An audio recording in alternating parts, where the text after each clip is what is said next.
Hai semua, aku Hana dari The Asing Books. Hari ini Hana akan mereview buku The Forbidden Wish oleh Jessica Khoury.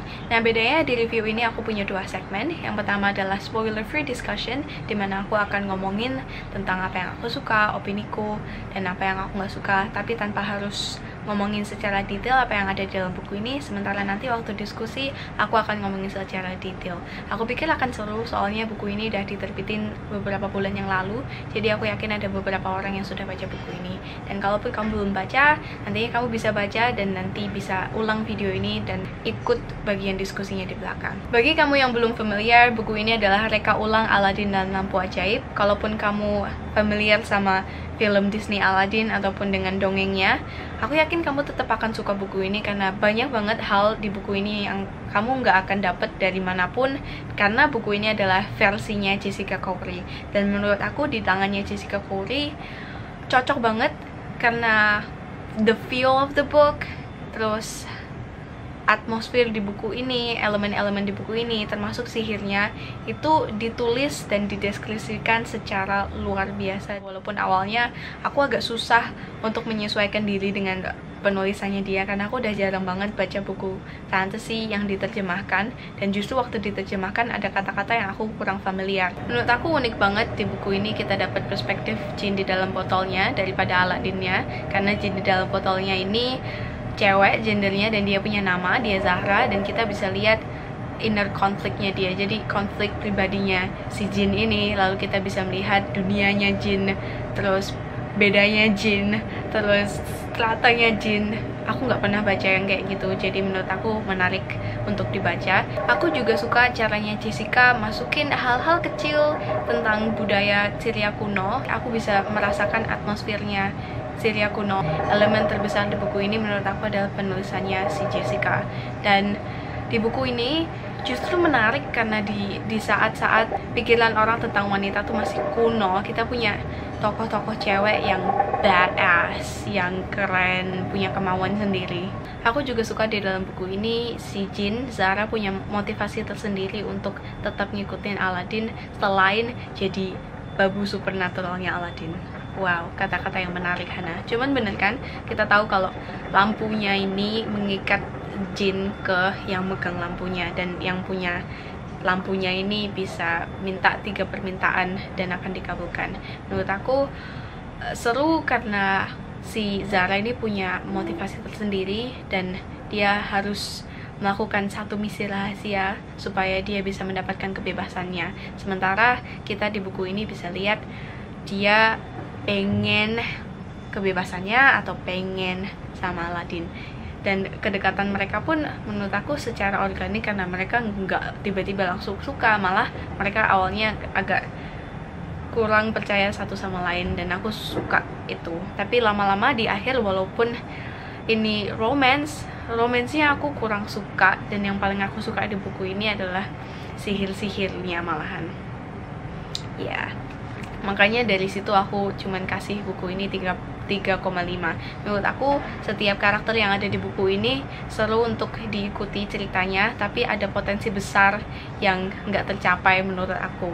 Dan terutama si jin ini, kita udah tahu kalau jin ini adalah jin yang sudah lumayan tua, sudah ada di bumi ini beratus tahun, beribu tahun, dia punya histori yang banyak. Menurut aku dia harusnya lebih garang ataupun lebih menakutkan ataupun lebih berkuasa, lebih berwibawa dari yang dia tunjukin saat dia sama Aladdin. Pikiran negatif aku tentang karakternya stop di deket-deket akhir buku ini, karena akhirnya menurut aku si karakter ini, si Zahra, naik meluncur ke ekspektasiku. Menurut aku tema-tema di buku ini juga bagus, walaupun buku ini romance, tapi ada juga tema tentang persahabatan dan tentang pengorbanan. Besar banget tema pengorbanan dalam buku ini, dan aku cukup suka itu. Kalau kamu suka Aladdin, dongengnya ataupun filmnya, aku saranin baca buku ini.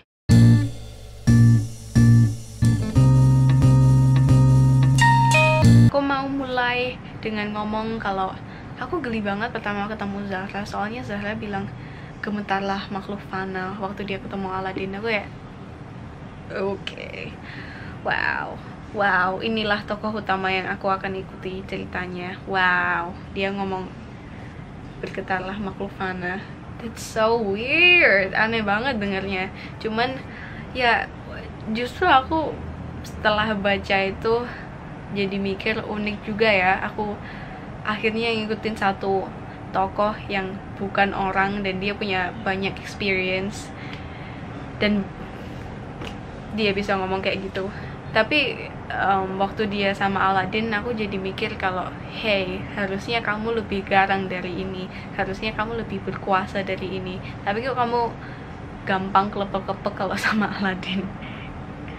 Di situ yang aku kurang suka. Justru menurut aku Zahra ini potensinya gede banget dan dia harusnya lebih Slytherin daripada yang dia tunjukin. Menurut aku dia lebih Hufflepuff di buku ini. I don't know, it's not a bad thing, but I just wish she was a little more Slytherin, you know. Aku justru mikir Kaspida lebih badass daripada si Zahra. Selama aku lihat konfliknya sama si antagonis ini, aku pasti tahu kalau oh kamu pasti kalah pada akhirnya, atau oh kalau kamu kalah ya udah aku nggak merasakan apapun gitu. Dan menurut aku itu kurang bagus. Menurut aku plot romansnya juga nggak orisinil. Aladdin biasa aja. Justru aku agak marah waktu Aladdin di tengah-tengahnya dia nikah terus dia bilang aku nggak bisa lanjutin. Kayak that was selfish to me. Like I know it's supposed to be romance. Aku tahu ini harusnya buku romance dan si Aladdin jatuh cintanya sama Zahra bukan Kaspida. Cuman kan kamu nggak bisa bayangin betapa malunya Kaspida waktu kamu ngomongin kayak gitu. Dan itu sama sekali nggak membantu situasi apapun. Kayak justru semuanya jadi kacau gara-gara si Aladdin bilang kayak gitu. Bisa kan udah omongin setelahnya atau diomongin sebelumnya, like why are you so selfish? Aku bilang kan kalau aku suka sama penulisannya, dan yang paling aku suka itu dua hal. Yang pertama, waktu si Jessica deskripsiin soal bedanya sihir yang Zahra rasain waktu Zahra mengabulkan permintaan Aladdin untuk pulang, dan Zahra waktu dia ngabulin permintaan Aladdin untuk jadi pangeran. Dua permintaan ini sihirnya beda banget yang dirasain Zahra, kayak level sihirnya beda, dan aku suka sama deskripsinya, bagus aja gitu. Tetapi yang paling aku suka itu waktu si Zahra di bagian-bagian akhirnya hampir mati atau udah mati tapi dihidupkan kembali. Waktu lampunya Zahra lenyap, lalu Zahra tiba-tiba ketemu sama Roshana di mimpinya dia atau di pikirannya dia, melihat waktu, dia melihat alam semesta dijahit. Visualnya bagus banget, aku suka. Justru aku malah paling suka bagian-bagian akhir deh pokoknya. Di bagian akhir itu si Zahra waktu dia lagi ngelawan Narduka, dia tahu kalau si Narduka lebih kuat, tapi dia bilang kalau selama dia mengabulkan permintaan orang-orang, dia justru jadi sangat imajinatif dan imajinasinya itu yang membantu dia untuk mengalahkan Narduka.